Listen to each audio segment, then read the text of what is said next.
We have been completely happy with Laurie in the end. If you are just joining us, I'm Camilla McGinnis, and this is the Sail That Ship segment, where you and I break down canon and non-canon ships and argue about the results. Let's go to the phones. We have Jane from Texas. You're on the air. Hi, Camilla. I just love this segment of yours. I just was watching the Phantom of the Opera this past week, and I still can't get it together why Christine and the Phantom should be shipped together. Thank you, Jane. In answer to your question, your guess is as good as mine. Ral is the epitome of maturity and the bestower of true love for Christine. But could we be satisfied with that? No, of course not. Instead, we want her to marry some love-stricken loony bin who lives underneath a building. Rich stuff. Okay, we have Meg from Chicago. Hello, you're on the air. Excuse me, he is not a loony bin. How could you say such a thing about the most wonderful, most devoted person in the entire book? Have you even read the book? Have you even invested half your life into listening to the soundtrack? I have to go. Yeah, I don't even know what to say to that. Okay, next we have Mark from Knoxville. Go ahead. Yeah, I want to order 3 pizzas. I want 1 triple cheese, and then I want another one with pepperoni and mushrooms and pineapple, I guess. Peppers, yeah, peppers are Don't good forget the garlic knots, honey. Yeah. Sorry, this is not the pizzeria. You got the wrong number. And next up we have Monique from Iowa. You're on the air. Go ahead. Camilla, I just want to say amen, sister. Preach it to the ends of the earth. Ral is the We interrupt this message to bring you the Maidens of Green Gables.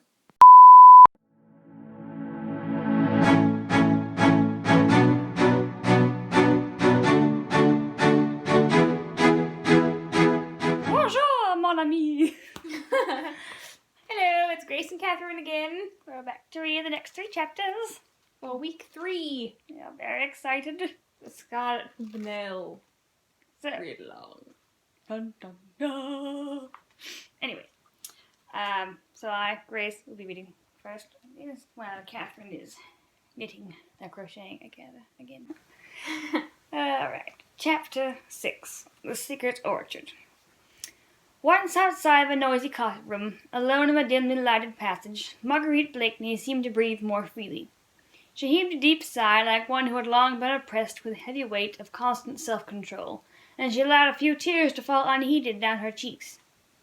Outside, the rain had ceased, and through the swiftly passing clouds, the pale rays of an after-storm sun shone upon the beautiful white coast of Kent and the quaint, irregular houses that clustered round the Admiral. How do you say that? I know that. Admiralty Pier. Marguerite Blakeney stepped on to the porch and looked out to sea. Silhouetted against the ever-changing sky, a graceful schooner with white sails was gently dancing in the breeze. The Daydream it was, Sir Percy Blakeney's yacht, which was ready to take Armand St. Just back to France into the very midst of that seething, bloody revolution which was overthrowing a monarchy, attacking a religion, destroying a society, in order to try and rebuild upon the ashes of tradition a new utopia, of which a few men dreamed, but which none had the power to establish. In the distance 2 figures were approaching the fisherman's wrist. One, an oldish man with a curious fringe of grey hairs around a rotund and massive chin, and who walked with that particular rolling gait which invariably betrays the seafaring man. The other, a young, slight figure, neatly and becomingly dressed in a dark, many caped overcoat. He was clean-shaven, and his dark hair was taken well back over a clear and noble forehead. "Armand!" said Marguerite Blakeney as soon as she saw him approaching from the distance, and a happy smile shone on her sweet face, even through the tears. A minute or 2 later, brother and sister were locked in each other's arms, while the old skipper stood respectfully on one side. "How much time have we got, Briggs?" asked Lady Blakeney, "before M. St. Just need go on board?" "We ought to weigh anchor for half an hour, your ladyship," replied the old man, pulling at his grey forelock. Linking her arm in his, Margaret led her brother toward the cliffs. "Half an hour," she said, looking wistfully out to sea. "Half an hour more, you'll be far from me, Armand. Oh, I can't believe that you're going, dear. These last few days, whilst Percy has been away—" "Oh, he has been away." "Whilst Percy has been away, and I've had you all to myself, and slipped by like a dream. Wait a minute. Why are you saying that? Because we thought it couldn't be the hag with the Count de Tony's couldn't have been the Scarlet Pimpernel because he was entertaining, but it seems like he was. Because who was entertaining? Sir Percy was entertaining? Yeah. Entertaining who? Armand. Oh, I see. I'm not going far, sweet one, said the young man gently. A narrow channel to cross, a few miles of road. I can soon come back. Nay, it is not the distance, Armand, but that awful Paris, just now. They had reached the edge of the cliff. The gentle sea breeze blew Marguerite's hair about her face, and sent the ends of her soft-laced fichu waving round her like a white and supple snake. Ew. She tried to pierce the distance far away, beyond which lay the shores of France, that relentless and stern France which was exacting her pound of flesh, the blood tax from the noblest of her sons. Our own beautiful country, Marguerite, said Armand, who seemed to have divined her thoughts. They are going too far, Armand said vehemently. You are a Republican, so am I. We have the same thoughts, the same enthusiasm for liberty and equality. But even you must think that they are going too far. Hush, said Armand instinctively, as he threw a quick, apprehensive glance round him. Ah, you see, you don't think yourself that it is safe even to speak of these things. Here in England, she clung to him suddenly with strong, almost motherly passion. Don't go, Armand, she begged. Don't go back. What should I do if... Her voice was choked in sobs. Her eyes, tender, blue, and loving, gazed appealingly at the young man, who in his turn looked steadfastly into hers. You would, in any case, be my own brave sister, he said gently, who would remember that, when France is in peril, it is not for her sons to turn their backs on her. Even as he spoke, that sweet, childlike smile crept back into her face, pathetic in the extreme, for it seemed drowned in tears. Oh, Armand, she said quaintly, I sometimes wish you had not so many lofty virtues. I assure you little sins are far less dangerous and uncomfortable. But you will be prudent, she added earnestly. As far as possible, I promise you. Remember, dear, you have only to care for me. What? Oh, I have only you, sorry. Remember, dear, I have only you to care for me. Nay, sweet one, you have other interests now. Percy cares for you. A look of strange wistfulness crept into her eyes as she murmured, He did, once. But surely, there, dear, don't distress yourself on my account. Percy is very good. Nay, he interrupted energetically, I will distress myself on your account, my Margot. Margot. Listen, dear, I have not spoken of these things to you before. Something always stopped me when I wished to question you, but somehow I feel as if I could not go away and leave you now without asking you one question. You need not answer it if you do not wish, he added, as he noted a sudden hard look, almost of apprehension, darting through her eyes. What is it? She said simply. Does Sir Percy Blakeney know that... does he know the part you played in the arrest of the Marquis de Saint-Cyr?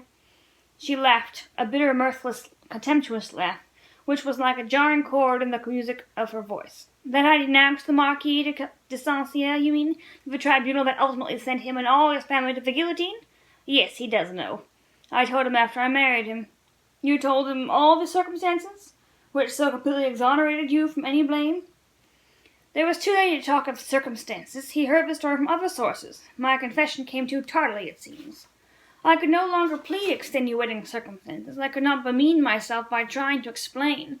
And now I have the satisfaction, Armand, of knowing that the biggest fool in England has the most complete contempt for his wife. She spoke with vehement bitterness this time, and Armand St. Just, who loved her so dearly, felt that he had placed a somewhat clumsy finger upon an aching wound. But Sir Percy loved you, Margot, he repeated gently. Loved me? Well, Armand, I thought at one time that he did, or I should not have married him. I dare say, she added, speaking very rapidly, as if she were about to lay down a heavy burden which had depressed her for months, I dare say that even you thought, as everyone else did, that I married Sir Percy because of his wealth, but I assure you, dear, that it was not so. He seemed to worship me with a curious intensity of concentrated passion, which went straight to my heart. I have never loved anyone before, as you know, and I was 24 then, so I naturally thought that it was not in my nature to love. But it has always seemed to me that it must be heavenly to be loved blindly, passionately, wholly, worshipped, in fact, and the very fact that Percy was slow and stupid was an attraction for me, and I thought he would love me all the more. A clever man would naturally have other interests, an ambitious man other hopes. I thought that a fool would worship and think of nothing else. And I was ready to respond, Armand. I would have allowed myself to be worshipped and given infinite tenderness in return. She sighed, and there was a world of delusionment in that sigh. Armand St. Just had allowed her to speak on without interruption. He listened to her whilst allowing his own thoughts to run riot. It was terrible to see a young and beautiful woman, a girl in all but name, still standing almost at the threshold of her life, yet bereft of hope, bereft of illusions, bereft of all those golden and fantastic dreams which should have made her youth one long perpetual holiday. Yet perhaps, though he loved his sister dearly, perhaps he understood. He had studied men in many countries, men of all ages, men of every grade of social and intellectual status, and inwardly he understood what Marguerite had left unsaid. Granted that Percy Blakeney was dull-witted, but in his slow-going mind there would still be room for that irredictable pride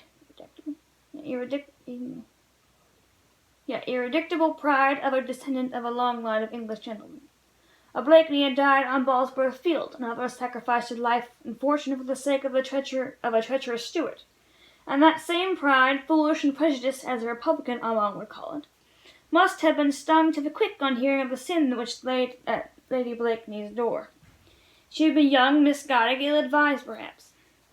Armand knew that, and those who took advantage of Margaret's youth, her impulses and imprudence, knew it still better.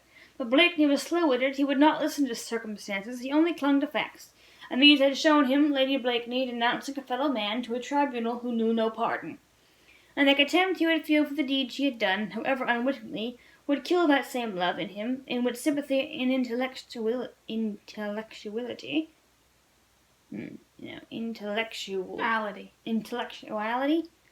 could never have had a part. Yet, even now, his own sister puzzled him. Life and love have such strange vagaries. Vagaries? Could it be that with the waning of her husband's love, Margaret's heart had awakened with love for him? Strange extremes meet in love's pathway. This woman, who had half-intellectual Europe at her feet, might perhaps have set her affections on a fool. Margaret was gazing out towards the sunset. Armand could not see her face, but presently it seemed to him that something which glittered for a moment in the golden evening light fell from her eyes into her dainty fichu of lace. But he could not broach that subject with her. He knew her strange, passionate nature so well, and knew that reserve which lurked behind her frank, open ways. They had always been together, these two, for their parents had died when Armand was still a youth and Marguerite but a child. He, some 8 years her senior, had watched over her until her marriage, had chaperoned her during those brilliant years spent in the flat in the Rue de Richelieu, and had seen her enter upon this new life of hers here in England with much sorrow and some foreboding. This was his first visit to England since her marriage, and the few months of separation had already seemed to have built up a slight, thin partition between brother and sister. The same deep, intense love was still there on both sides, but each now seemed to have a secret orchard into which the other dared not penetrate. There was much Armand St. Just could not tell his sister. The political aspect of the Revolution in France was changing almost every day. She might not understand how his own views and sympathies might become modified, even as the excesses committed by those who had been his friends grew in horror and in intensity. And Marguerite could not speak to her brother about the secrets of her heart. She hardly understood them herself. She only knew that, in the midst of luxury, she felt lonely and unhappy. And now Armand was going away. She feared for his safety, she longed for his presence. She would not spoil these last few sadly sweet moments by speaking about herself. She led him gently along the cliffs, then down to the beach, their arms linked in one another's. They had still so much to say that lay just outside that secret orchard of theirs. Chapter 7. Do you want to read? Do you want to read like half the chapter and then I can read the rest of the half in the last chapter? It's gonna be confusing. I'll just read a little bit. The other one's really long. You can read that one. The next one's really long, so you can read that one. The unaccredited agent. Oh dear. The afternoon was rapidly drawing to a close, and a long, chilly English summer's evening was throwing a misty pall over the green Kentish landscape. The Daydream had set sail, and Margaret Blakeney had stood alone on the edge of the cliffs for over an hour, watching those white sails which bore so swiftly away from her the only being who really cared for her, whom she dared to love, whom she knew she could trust. We should have made tea. Some little distance away to her left, the lights from the coffee room of the Fisherman's Rest glittered yellow in the gathering mist. From time to time it seemed to her aching nerves as if she could catch from thence the sound of merrymaking and of jovial talk, and even that perpetual senseless laugh of her husband's, which grated continually upon her sensitive ears. That must be so annoying. Sir Percy had had the delicacy to leave her severely alone. She supposed that in his own stupid, good-natured way he might have understood that she would wish to remain alone, while those white sails disappeared into the vague horizon so many miles away. He, whose notions of propriety and decorum were supersensitive, had not suggested even that an attendant should remain within call. Marguerite was grateful to her husband for all this. She always tried to be grateful to him for his thoughtfulness, which was constant, and for his generosity, which really was boundless.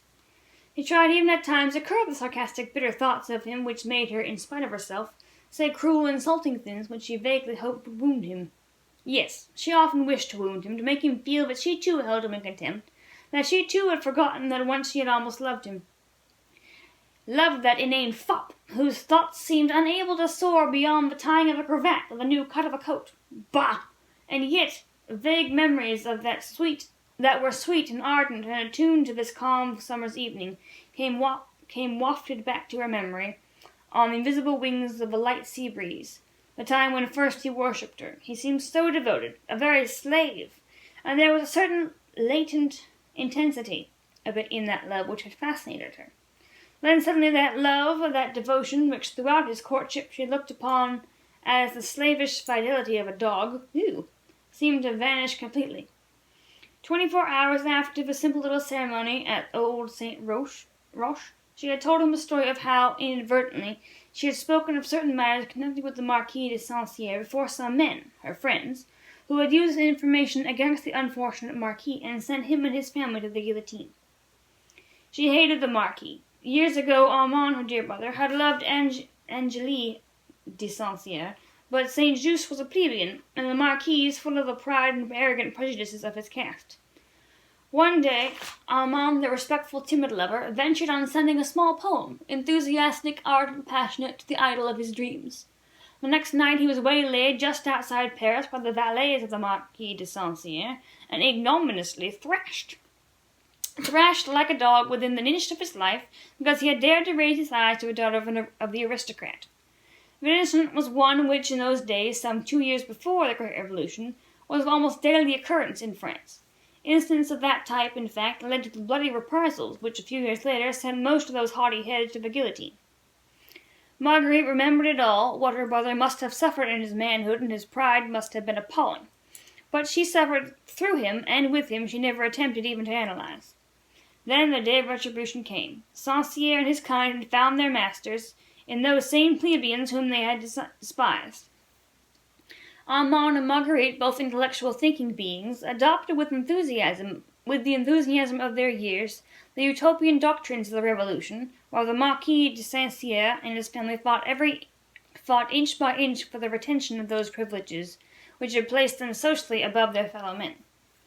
Marguerite, impulsive, thoughtless, not calculating the purport of her words, still smarting under the terrible insult her brother had suffered at the Marquis's hands, happened to hear, amongst her own courtiers, that the Saint-Cyrs were in treasonable correspondence with Austria, hoping to obtain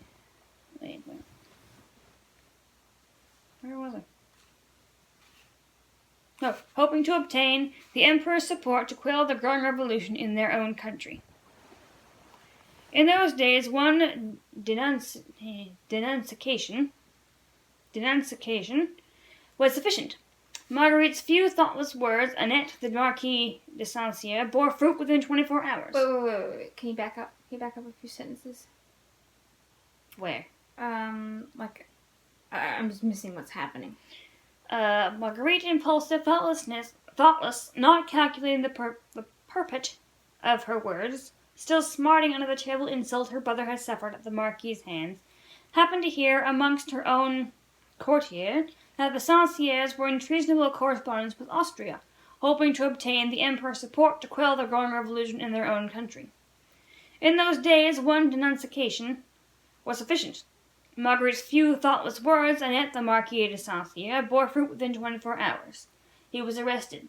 His papers were searched, letters from the Austrian Emperor promising to send troops against the Paris populace were found in his desk.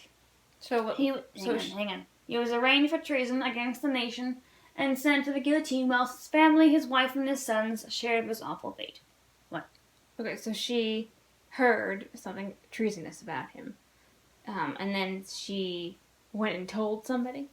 Yeah, carelessly said. Carelessly, something. okay. So not on purpose, but just...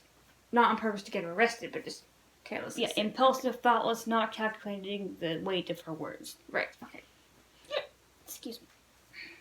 Marguerite, horrified at the terrible consequences of her own thoughtlessness, was powerless to save the Marquis. Her own coterie, the leaders of the revolutionary movement, all proclaimed her as a heroine, and when she married Sir Percy Blakeney, she did not perhaps altogether realize how severely he would look upon the sin, which she had so inadvertently committed, and which still lay heavily upon her soul. She made full confession of it to her husband, trusting to his blind love for her, her boundless power over him, to soon make him forget what might have sounded unpleasant to an English ear.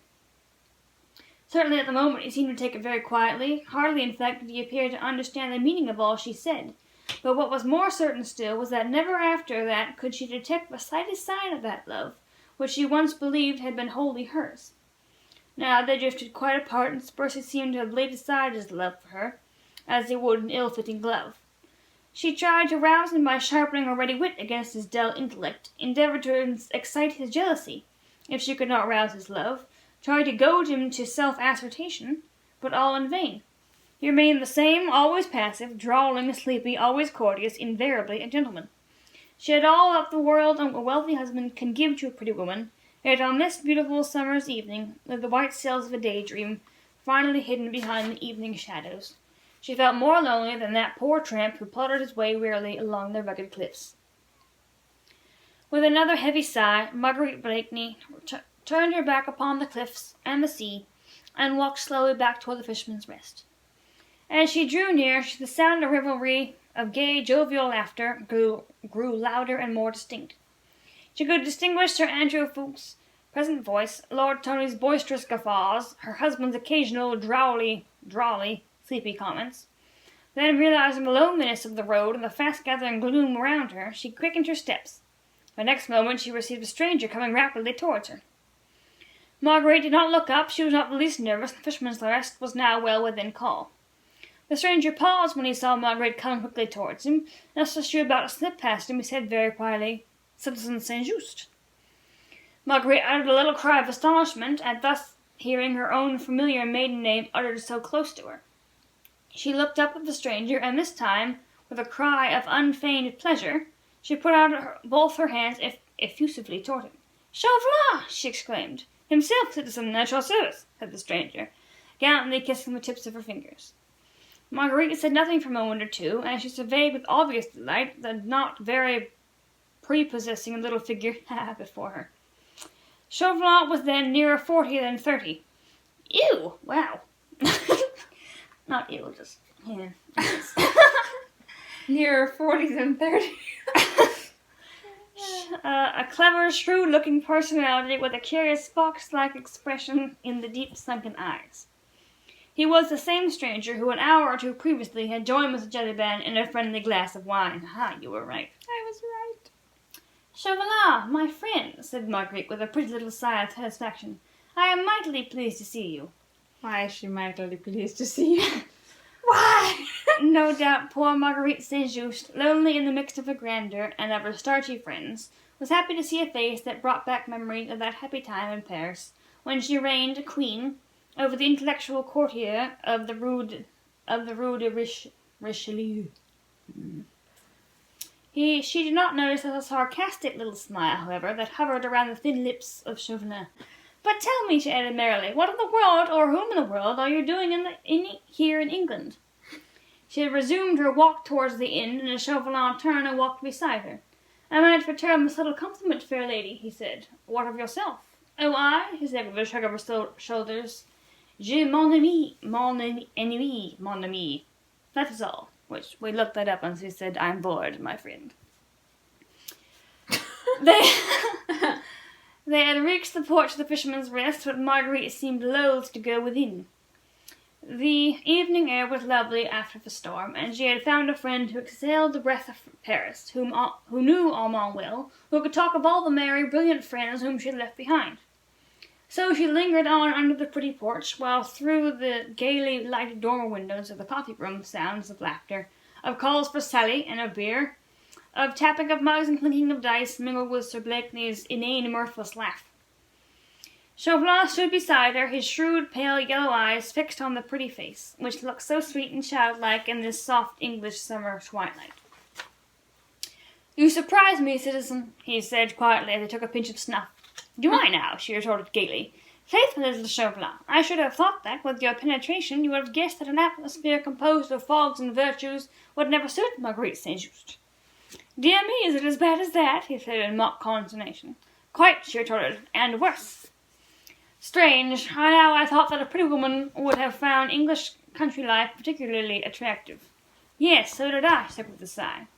Pretty women, she said added meditatively, ought to have a good time in England, since all the pleasant things are forbidden them, the very things they do every day.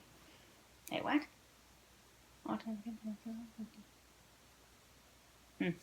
Quite so.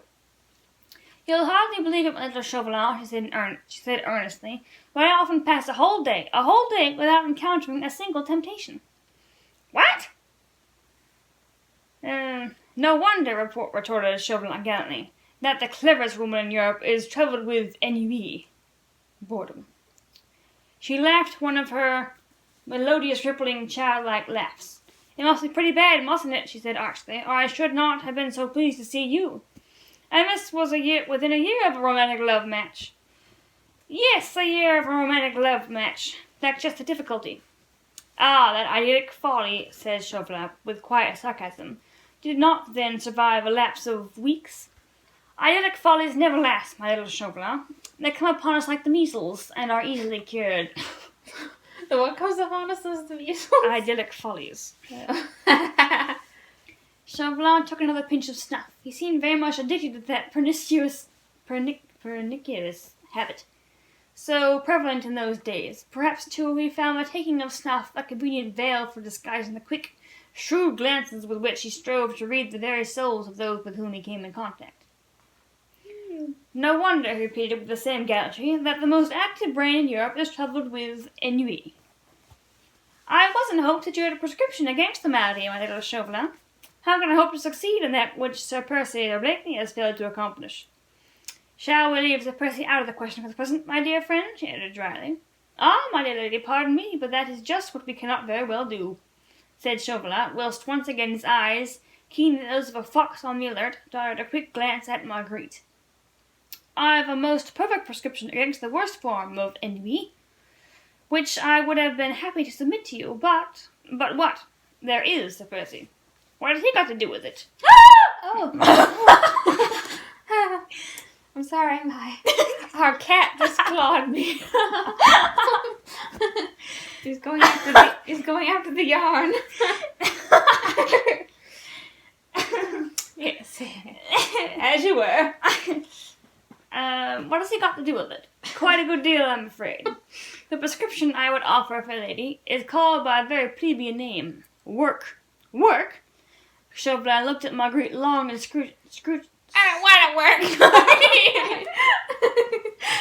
long and excruciatingly. It seemed as if those keen, pale eyes of his were reading every one of her thoughts. They were alone together. The evening air was quite still, and their soft whispers were drowned in the noise which came from the coffee-room. Still, Chauvelin took a step or two from under the porch, looking quickly and keenly all round him. Then, seeing that indeed no one was within earshot, he once more came back close to Marguerite. Will you render France a small service, citizen? He asked with a sudden change of manner, which lent his thin, fox-like face singular earnestness. La, man, she said flippantly, how serious you look all of a sudden. Indeed, I would not know if I would render France a small service. At any rate, it depends upon the kind of service she, or you, want. Have you ever heard of the Scarlet Pimpernel, citizen St. Just? Asked Chauvelin abruptly. Heard of the Scarlet Pimpernel? She retorted with a long and merry laugh. Faith, man, we talk of nothing else. We have hats a la Scarlet Pimpernel. Our horses are called Scarlet Pimpernel. And at the Prince of Wales supper party the other night, we had souffle a la Scarlet Pimpernel. Lad, she added gaily, the other day I ordered at my milliner's a blue dress trimmed with green, and bless me if she did not call it a la Scarlet Pimpernel. Chauvelin had not moved while she prattled merrily along. He did not even attempt to stop her when her musical voice and childlike laugh went echoing through the still evening. But he remained serious and earnest while she laughed, and his voice, clear, incisive, and hard, was not raised above his breath as he said, "Then you have heard that enigmatical personage, citizen. You must also have guessed and known that the man who hides his identity under that strange pseudonym is the most bitter enemy of our Republic of France, of men like Armand Saint-Just." "La," she said with a quaint little sigh, "I dare swear he is. France has many bitter enemies these days. But you, citizen, are a daughter of France, and are sure to be ready to help her in a moment of deadly peril." "My brother Armand devotes his life to France," she retorted proudly. "As for me, I can do nothing here in England." "Yes, you," he urged, still more earnestly, whilst his thin fox-like face seemed suddenly to have grown impressive and full of dignity. "Here in England, citizen, you alone can help us. Listen, I have been sent over here by the Republican government as its representative. I have sent my credentials to Mr. Pitt in London tomorrow. One of my duties here is to find out all about this League of the Scarlet Pimpernel, which has become a standing menace to France, since it is pledged to help our cursed aristocrats, traitors to their country, and enemies of the people, to escape from the just punishment which they deserve. You know as well as I do, citizen, that once they are over here, those French émigrés try to rouse public feeling against the Republic. They are ready to join issue with any enemy bold enough to attack France. Now, within the last month, scores of these émigrés, some only suspected of treason, others actually condemned by the Tribunal of Public Safety, have succeeded in crossing the Channel. Their escape in each instance was planned, organized, and effected by this society of young English people, headed by a man whose brain seems as resourceful as his identity is mysterious. All the most strenuous efforts on the part of my spies have failed to discover who he is. Whilst the others are the hands, he is the head, who beneath this strange anonymity calmly works the destruction of France. I mean to strike at that head, and for this I want your help. Through him afterwards I can reach the rest of the gang. He is a young buck of English society, of that I feel sure. Find that man for me, citizen, he urged. Find him for France. Marguerite had listened to Chauvelin's impassioned speech without uttering a word, scarce making movement, hardly daring to breathe. She had told him before that this mysterious hero of romance was the talk of a smart set to which she belonged. Already before this, her heart and her imagination had been stirred by the thought of the brave man, who, unknown to fame, had rescued hundreds of lives from a terrible, often an unmerciful fate. She had but little real sympathy for those haughty French aristocrats, insolent in their pride of caste, of whom the Comtesse de Tournay de Basserive was so typical an example. But Republican and liberal-minded though she was from principle, she hated and loathed the methods which the young Republic had chosen for establishing itself. She had not been in Paris for some months. The horrors and bloodshed of the Reign of Terror, culminating in the September massacres, had only come across the Channel to her as a faint echo. Robespierre, Danton, Marat, she had not known in their new guise of bloody judiciaries,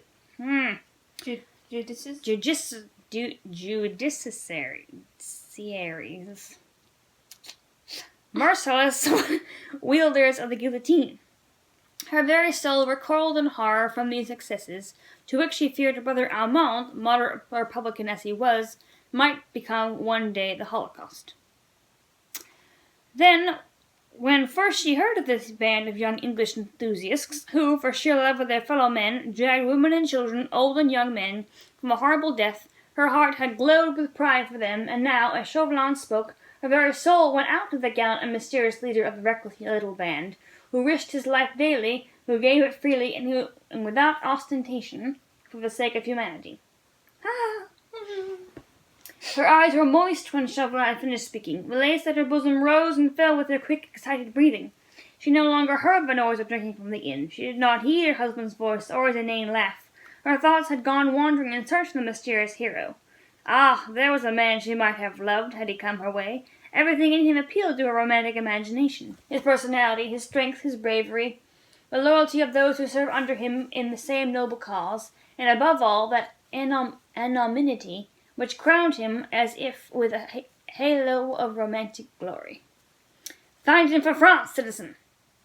Chauvelin's voice close to her ear roused her from her dreams. The mysterious hero had vanished, and not 20 yards away from her, a man was drinking and laughing to whom she had sworn faith and loyalty. La, man, she said, with a return of her assumed flippancy, you are astonishing. Where in the world am I to look for him? You go everywhere, citizen, whispered Chauvelin insinuatingly. Lady Blakeney is the pivot of social London, so I am told. You see everything, you hear everything. Easy, my friend, retorted Marguerite, drawing herself up to her full height and looking down with a slight thought of contempt on the small, thin figure before her. Easy, you seem to forget that there are 6 feet of Sir Percy Blakeney, and a long line of ancestors to stand between Lady Blakeney and such a thing as you propose. For the sake of France, citizen, reiterated Chauvelin earnestly.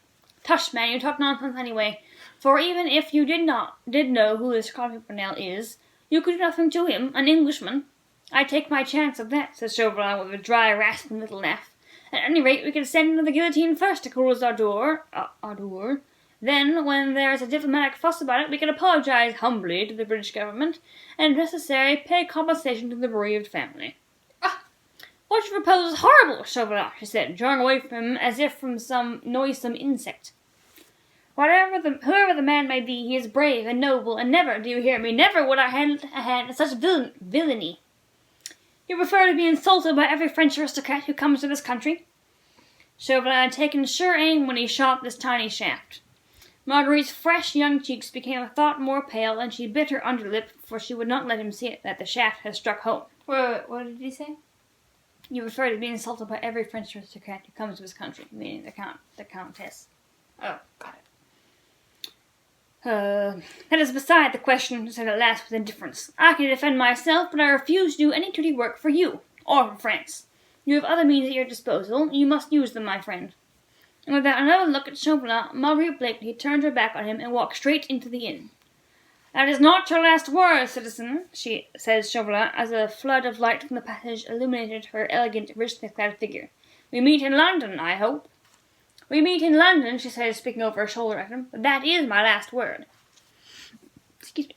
She threw open the coffee-room door and disappeared from his view, but he remained under the porch for a moment or two, taking a pinch of snuff. He had received a rebuke and a snub, but his shrewd, fox-like face looked neither abashed nor disappointed. On the contrary, a curious smile, half sarcastic and wholly satisfied, played round the corners of his thin lips.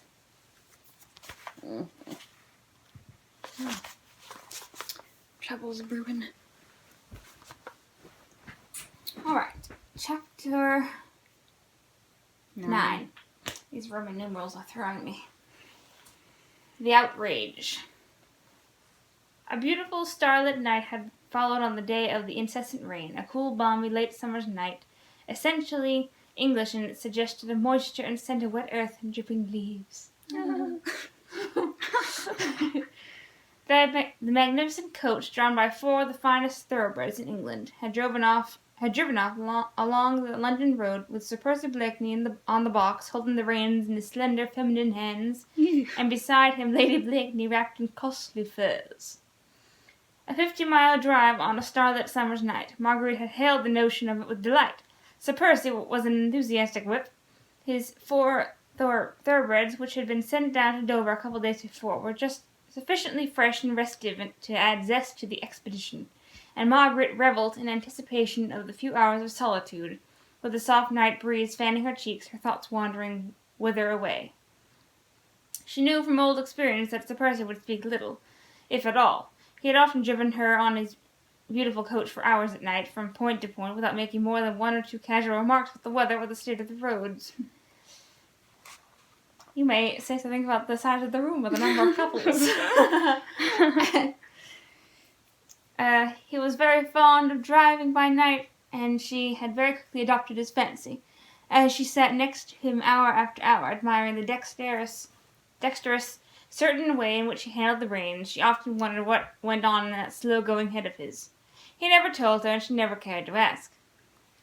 At this Fisherman's Rest, Mr. Jellyband was going the round, putting out the lights. His bar customers had all gone, but upstairs in the snug little bedrooms, Mr. Jellyband had quite a few important guests. The Comtesse de Tournay with Suzanne and the Vicomte, and there were 2 more bedrooms ready for Sir Andrew Ffoulkes and Lord Anthony Dewhurst, if the 2 young men should elect to honour the ancient hostelry and stay the night.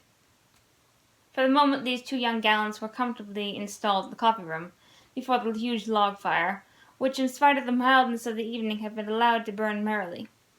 "I say, Jelly, where's everyone gone?" asked Lord Tony, as the worthy landlord still busied himself clearing away glasses and mugs. "Everyone as you see, my lord. And all your servants gone to bed. The boy on duty in the bar, and," added Mr. Jellyband with a laugh, "I expect he'll be asleep before long, the rascal. Then we can talk here without undisturbed for half an hour? At your service, my lord. I'll leave your candles on the dresser.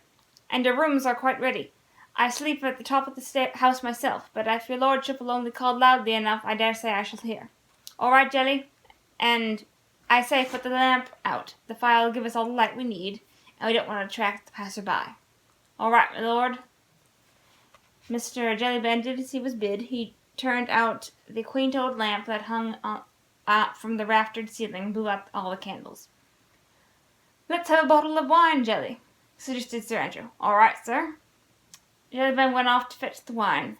The room was quite dark, save for the circle of ruddy and fitful light formed by the brightly blazing logs on the hearth. "Is that all, gentlemen?" asked Jellyband as he returned with a bottle of wine and a couple of glasses which he placed on the table. "That'll do nicely, thanks, Jelly," said Lord Tony. "Good night, my lord. Good night, sir. Good night, Jelly." The 2 young men listened whilst the heavy tread of Mr. Jellyband was heard echoing along the passage and staircase. Presently even that sound died out, and the whole of the Fisherman's Rest seemed wrapped in sleep, save the 2 young men drinking in silence beside the hearth. For a while no sound was heard, even in the coffee-room, save the ticking of the old grandfather's clock and the crackling of the burning wood. "All right again this time, Ffoulkes?" asked Lord Tony at last. Sir Andrew had been dreaming, evidently, gazing into the fire, and seeing therein, no doubt, a pretty, piquant face, with large brown eyes and a wealth of dark curls round a childish forehead. "Yes," he said, still musing. "All right. No hitch?" "None." Lord Anthony laughed pleasantly as he poured himself out another glass of wine. "I need not ask, I suppose, whether you found the journey pleasant this time." "No, friend, you need not ask," replied Sir Andrew gaily. "It was all right." "Then here's to her very good health," said jovial Lord Tony. "She's a bonny lass, though she is a French one. And here's to your courtship. May it flourish and prosper exceedingly." He drained his glass to the last drop, then joined his friend beside the hearth. "Well, you'll be doing the joining next, Tony, I expect," said Sir Andrew, rousing himself from his meditations. "You and Hastings, certainly, and I hope you may have as pleasant a task as I had, and as charming a travelling companion.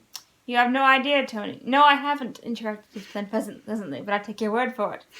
And now," he added, whilst a sudden earnestness crept over his jovial young face, "how about business?" The 2 young men drew their chairs closer together, and instinctively, though they were alone, their voices sank to a whisper. "I saw the Scotland Pimpernel alone for a few moments in Calais," said Sir Andrew, "a day or 2 ago. He crossed over to England 2 days before we did. He had escorted the party all the way from Paris, dressed, you'll never credit it, as an old market woman, and driving, until they were safely out of the city, the covered cart under which Comtesse de Tournay, Suzanne, and the Vicomte lay concealed among the turnips and cabbages. They themselves, of course, never suspected who their driver was. He drove them right through a line of soldiery and a yelling mob who were screaming, 'Avast les aristos!'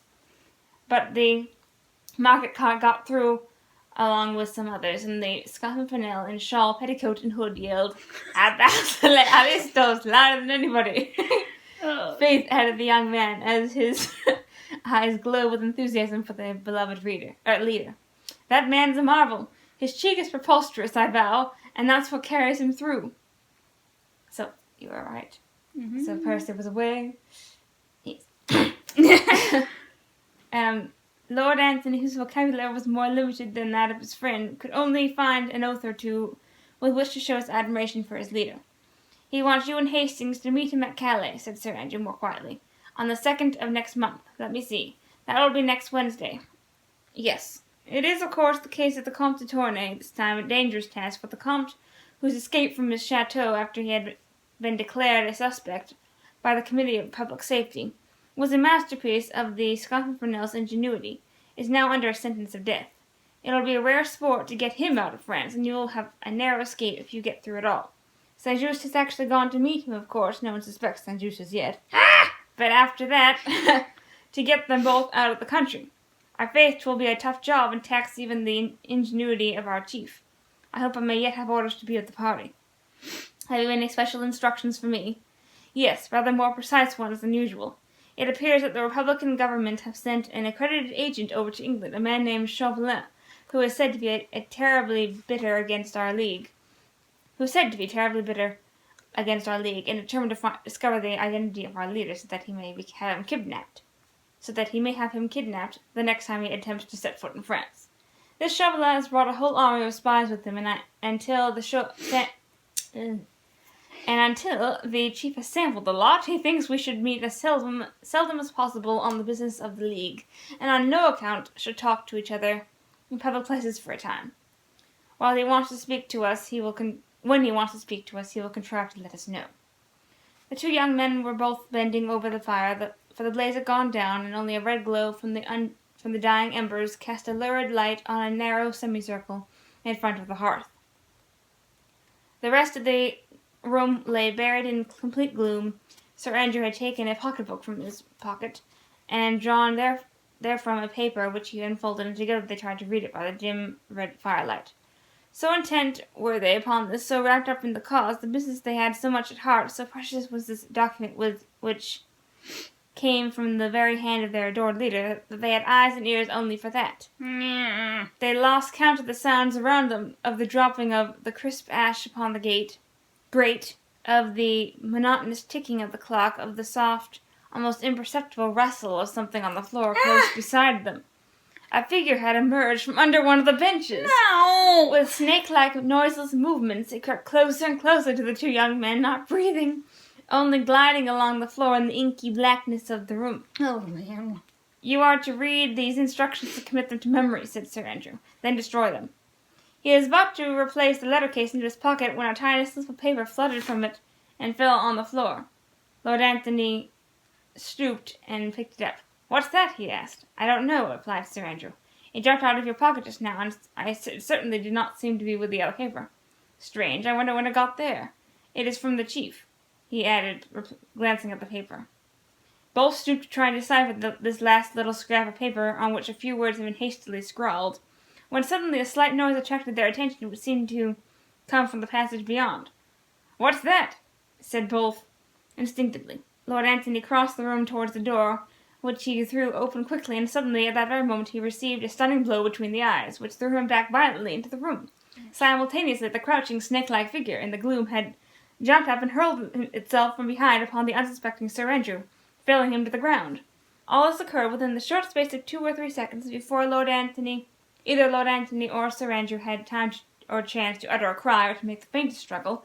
They were each seized by 2 men. A muffler was quickly tied around the mouth of each, and they were pinioned to one another back to back, their hands, arms, and legs securely fastened.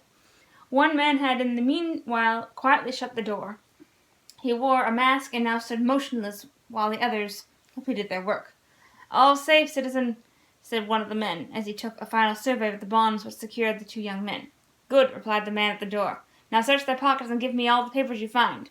This was promptly and quietly done. The masked man, having taken possession of all the papers, listened for a moment or two if there were any sound within the fisherman's rest. Evidently satisfied that this dastardly outrage had remained unheard, he once more opened the door and pointed peremptorily down the passage. The 4 men lifted Sir Andrew and Lord Tony from the ground, and as quietly as noiselessly as they had come, they bore the 2 pinioned young gallants out of the inn and along the Dover road into the gloom beyond. In the coffee room, the masked leader of this daring attempt was quickly glancing through the stolen papers. "Not a bad day's work, on the whole," he muttered, as he quietly took off his mask, and his pale, fox-like eyes glittered in the red glow of the fire. "Not a bad day's work." He opened 1 or 2 more letters from Sir Andrew Ffoulkes's pocketbook, noted the tiny scrap of paper with which the noted the tiny scrap of paper which the two young men had only just had time to read. But one letter specially signed Armand Saint-Just seemed to give him strange satisfaction. Armand Saint-Just, a traitor after all, he murmured. Now, fair Marguerite Blakeney, he added viciously between his clenched teeth, I think that you will help me find the Scarlet Pimpernel. Yeah. That's exciting. A snake-like figure. I know, it's creepy.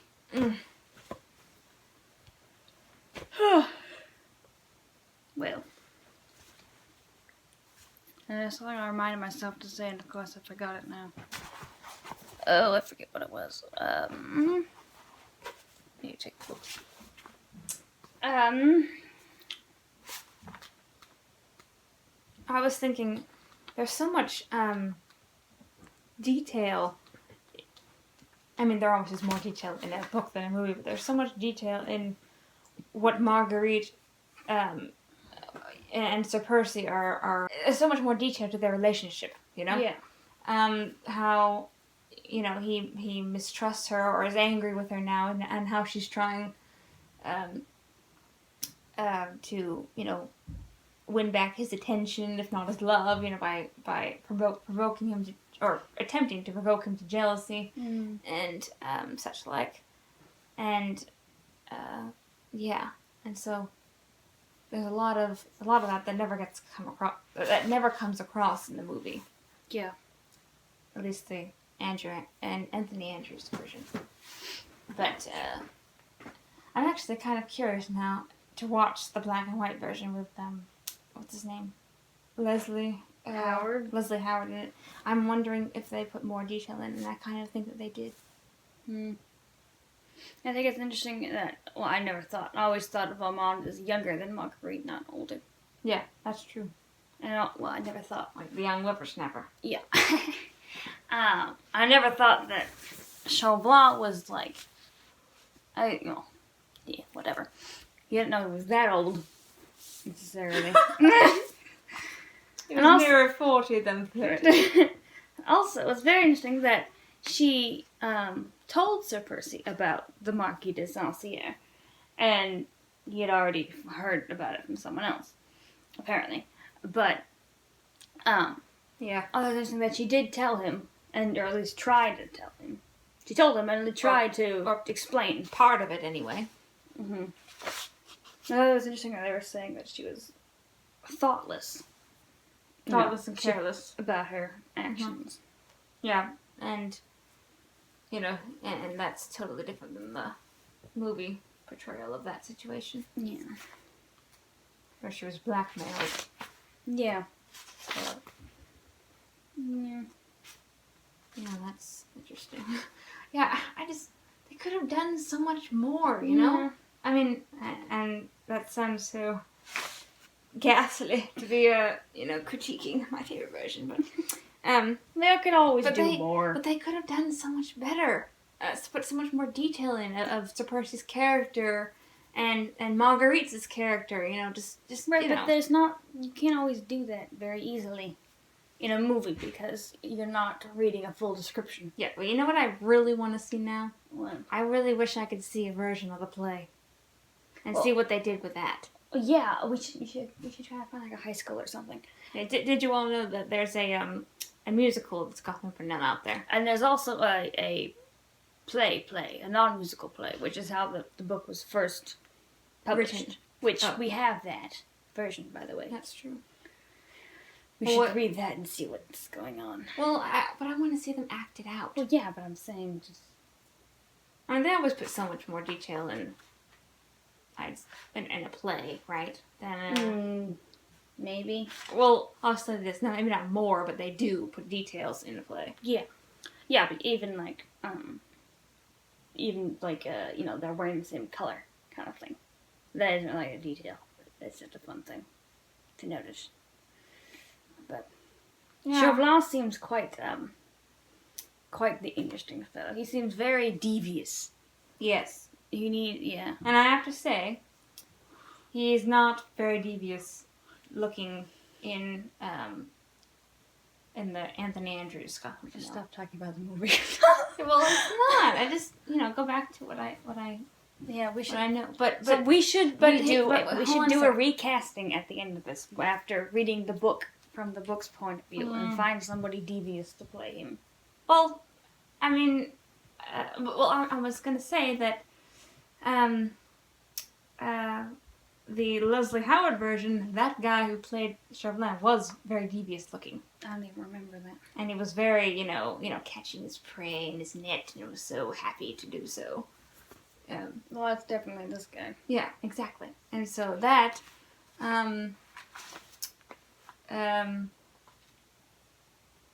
so that was very consistent. And Chauvelin in the 19 whatever version, the Anthony Andrews version, he's very He's a bit more He's lovesick, lovelorn. no, but I mean just in his catching, in his attempt to catch the Scarlet Pimpernel, he wants to come out on top. Is more like it. Mm-hmm. He's kind of under pressure, number one, from Robespierre. They portray that in the movie. So he's under pressure from them to prove himself, and so he has that. But also, I think he just wants to get some glory for himself, too. Mm-hmm. Maybe because of the pressure. Not he so wants... much for the Republic alone, for himself as well. That's true. That's a very good point. Yeah. It's more like for himself, not necessarily for the Republic. For the Republic. The Republic. Yeah, that's a very good point. Yes. It's all very interesting. Read it though.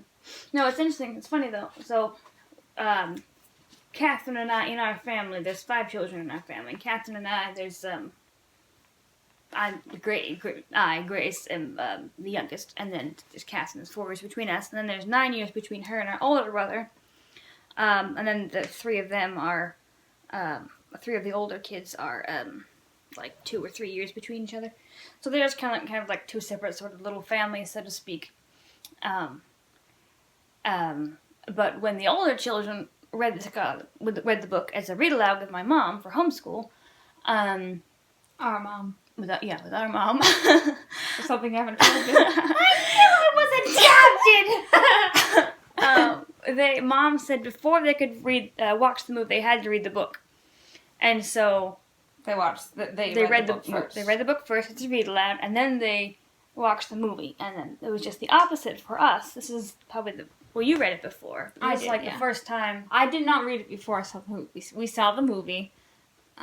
My mom said one day, I think it's time you guys should see this Scarlet Pimpernel. So we watched it, and it was wonderful, and Loved it ever since. but we never read the book. We never read the book, and then I read the book later on, and I actually did not like the book as much as the movie. Shame! I know. But now that I'm reading, but I really, and looking back, I didn't really, like when we were going through books to read for this read-along, I didn't really remember much about it. And so I'm catching so much more this time while reading it than I did before. Well, you were probably really young, too. I don't remember how old I was. But anyway. And also with you reading, maybe it's helping me Maybe. get it more if I'm listening or something. I don't know. I blipped through it several years ago, and read the ending. I never do that, but I did that for this one. And let me just say, the ending it's wonderful. But yeah. Anyways, Anything else we need to? Anything else that was interesting for this chapter? I don't think so. Oh, it's awful about that Lord Tony and Andrew Anthony. Lord Tony and Andrew Fuchs. Yeah. That they got caught like that. Now, it's interesting. So they, hauled them off somewhere. What are they going to do with them? We'll find out next week. Well, yeah, I know. But speculation, my dear. Well, I don't think that they're going to do anything to them. Right, I guess not. But Although, why would they haul them off, though? yeah, and, not like they can't let them go now. I don't think anything can happen to them, but that is strange why they hauled them off. Yeah, very strange. Unless they're gonna knock them out and they're gonna say, and then... Or did they just haul them out so that they could come in and look at the papers, but why not just take the papers out and leave them tied up in there? Yeah, and then in the morning, Mr. Jelly is gonna be wondering what's happened, and then if they do get free or whatever, they're gonna go tell Scarlet and Pimpernel what's going on. Anyways, We'll see. it's all very strange, you see. But, yes, I knew that guy under the bench was gonna be a problem. Okay, so that wasn't Chauvelin then. No, it was his friend. But Percy, I was thinking that Percy was going to be there talking, and therefore they would find out that it was Percy. But he left with Marguerite before that could happen. I was like, I thought it was going to be Percy underneath the table. I was like, No. what? No, it can't be. Yeah. Yeah, I think it's funny how Sir Andrew was like, oh yes, it was such a lovely ride up, because he was accompanying Suzanne. Yeah, that's funny. They're going to get together. Yes. Yeah. They could have done so much better. I can't believe I'm saying that. There was a, I forget if it was, I think it was just a in concert type thing, kind of like Les Mis in concert instead of just Les Mis the play. But I believe there was a Scarlet and Pimpernel in concert, if I remember The correctly. musical. Yes, the musical. What, the one with, what's his name? Yes. Yes. And the one with what's her face? Yes. Yeah. Yes. That was at the Kennedy Center, I think. Yeah, and that that was was- last year yeah. or so, I think. It was Laura Osnes as Marguerite and Tony Yazbek, however you say his name. It's Percy. and What's his name? and the other Corey Corey. Cott as Armand, I think Yes, it was. yeah, Corey Cott as Armand and And Norm Lewis. yes, As Chauvelin. Norm Lewis as Chauvelin. Excellent choice. Yes, really. Yeah, they have videos on YouTube on like the rehearsal and that kind of thing. But alas, we I don't know. There's no recording of this. Yes. Well, at least not the illegal one. Yes. Please make a recording. Yeah, but that looked really good. Yeah, and that Tony, whatever he says last name, he's really, really good. Yeah, I think that would have been so good. And I think I could have had the details. It's a matter of getting details. Yeah, but the problem is I listened to the soundtrack for the musical, and it wasn't that great. I didn't, of course, the soundtrack, you're only getting half of the story. But also, it wasn't sung by those people.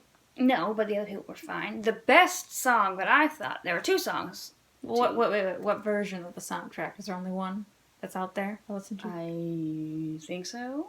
Okay. I don't know so. Anyways, the first song was really, really, really, really good.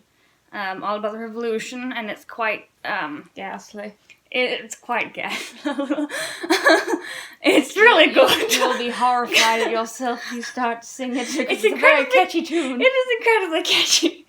But it's all about the guillotine and everything, so it's worth a listen And its to. function. It's really good. To get you in the mood of where you need, Get you in the mood of bloodthirsty slaughter. No! To get you to set the scene, set the stage, and everything. It's really good. And then there's one storybook, I think it is. I think it's supposed to be a Marguerite song, which I like that one. Yeah, that lady that sung. It was not. She sounded too old. She sounded like this old gypsy woman in that, and some sort of. Yeah, it was bad. Yeah, there was. But the song that I liked was the one Chauvelin sings. Yeah, he has a good song. He's singing over his loss of Marguerite. When I guess she chooses Sir Percy over him or something like that. And so that was a very good one. I forget what that one's called. Yeah. But anyways. Yeah, it's worth looking up. You guys should look it up and listen to it. And also listen to the rehearsals of the musical for last year. Yeah. And if you're looking for another, well, never mind, we won't go there. Too much homework. Yeah, it has nothing to do with it. Anyways. If you're into French, never mind, I will say it. If you're into French Revolution, Kick, the musical for Savage, A Tale of Two Cities is excellent. It's really, really good. It's incredibly sad. Don't listen to it. It's wonderful. Don't listen to us. Stop it! It's one of my favorites. The only good song is the last one. No! Oh. This is that notice that important note. Catherine has not read the book. Refuses to read the book. So you can't take anything she says seriously. Yes, you can. All right, we have Successfully. strayed off topic again. Yes. So, what did you think of this week's chapters? Let us know, as usual. As usual. Yes, let us know and tell us what you think, and let us know what you think is going to happen to Lord Tony and Lord Anthony. And also, if any of you have ever read any of the other books, because there's like more books in the series. Scarlet and Pimpernel series. Yes, it's the Pimpernel series. There's one called El Dorado, I believe. Which is the same. They took the Scarlet and Pimpernel movie with Jane Andrews and Jane Andrews. Yes, they married in real life. No, Jane Seymour and Anthony Andrews. They say that they took that story. They say based upon that movie is based upon El Dorado and the Scarlet and Pimpernel. So Books. it would be interesting to read El Dorado and then figure out what they took from there, what they took from here, and anyway, so that would be quite interesting. Yes, but anyways, have any of you ever read any of the extra books in the series? And are they as good as this one, if you've read this one before? Yes, that would be interesting to know. Yes, we will see you all next week. And just we never put out a schedule, but we're attempting to get these videos out every Thursday. Yeah, That's our goal. Whether we meet the goal is another matter, but that's our goal. We're having busy weeks and yes, so. Anyway, so we will see you all next week, and hope you have a wonderful week, and you enjoyed the video, and the chapters, and we will see you next week. Ta-ta! Farewell!